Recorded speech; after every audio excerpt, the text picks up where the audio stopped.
Shalom mon frère, ma sœur, ce matin, que le Seigneur, notre Père, notre Dieu, qui nous a donné le souffle de vie ce matin, te renouvelle en toi son Esprit Saint.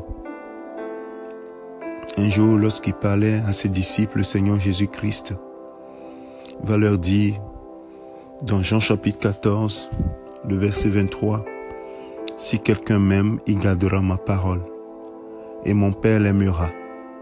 Nous viendrons à lui, et nous ferons de lui, nous ferons notre demeure chez lui. » Quelle merveilleuse parole! Si quelqu'un garde ma parole.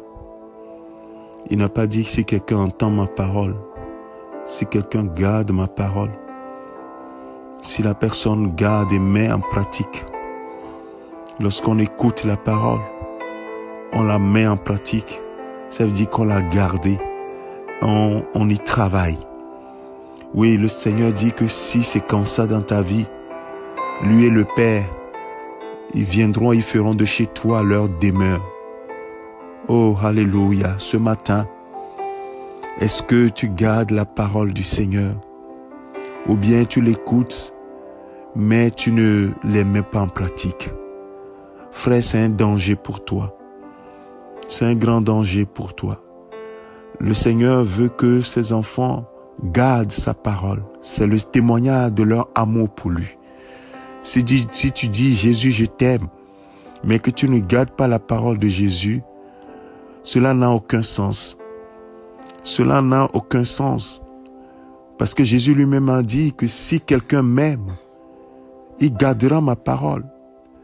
Et il dira plus tard, dans le verset suivant, 24, « Celui qui ne m'aime pas ne garde point ma parole. » Et il dit, même là, il dit, « Ne garde point mes paroles. » Et la parole que vous entendez n'est pas de moi, mais du Père qui m'a envoyé. Ne pas garder la parole de Dieu, ne pas obéir à la parole de Dieu, c'est un signe que nous n'aimons pas Jésus. Mais pour nous, les enfants de Dieu, pour nous les chrétiens, souvent nous ne le comprenons pas comme cela. Nous avons l'impression que c'est deux choses séparées, que « Oh, j'aime Jésus ». Mais si quelqu'un fait quelque chose, je peux ne pas lui pardonner, c'est pas grave. Non, frère, c'est faux. Jésus a dit, si ton frère a fait quelque chose contre toi, pardonne. Si tu ne pardonnes pas à ton frère, ton Père qui est dans les cieux ne te pardonnera pas non plus.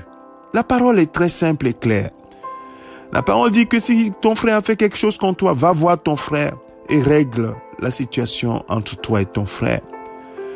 La Bible dit clairement que si nous l'aimons, nous garderons sa parole. Si tu l'aimes, ne regarde pas tes sentiments, mon frère, ma sœur. Ne regarde pas tes désirs. Regarde ce que le Seigneur dit. C'est encore la preuve, ce que je te dis ce matin. Si tu gardes, tu reçois cette parole et tu la mets en pratique, cela veut dire que tu aimes Jésus. Mais si tu ne la mets pas en pratique, la Bible dit, ce n'est pas moi qui le dis, mais la Bible dit que tu ne l'aimes pas. La Bible dit que tu ne l'aimes pas si tu ne gardes pas sa parole. Frère, sœur, comment gardes-tu la parole du Seigneur? Est-ce que tu gardes la parole, bien tu laisses plutôt tes désirs prendre le dessus? Qu'est-ce que la parole de Dieu t'a dit? Qu'est-ce que Jésus t'a dit? Est-ce que tu fais ce que Jésus a dit ou bien tu fais ce que ta chair te demande? Est-ce que tu fais ce que Jésus a dit ou bien tu fais ce que tes désirs te commandent? C'est un danger pour toi de te laisser conduire par tes propres sentiments. C'est un danger pour toi de te laisser conduire par tes émotions, par ta propre volonté. Mais la volonté du Seigneur est clairement exprimée dans sa parole. Et sa parole est la vérité.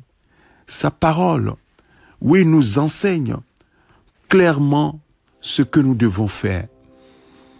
Si nous ne gardons pas cette parole, c'est que nous avons choisi de ne pas la garder. Parce qu'elle est clairement exprimée dans les écrits. Ce matin, frères et sœurs, fais un choix.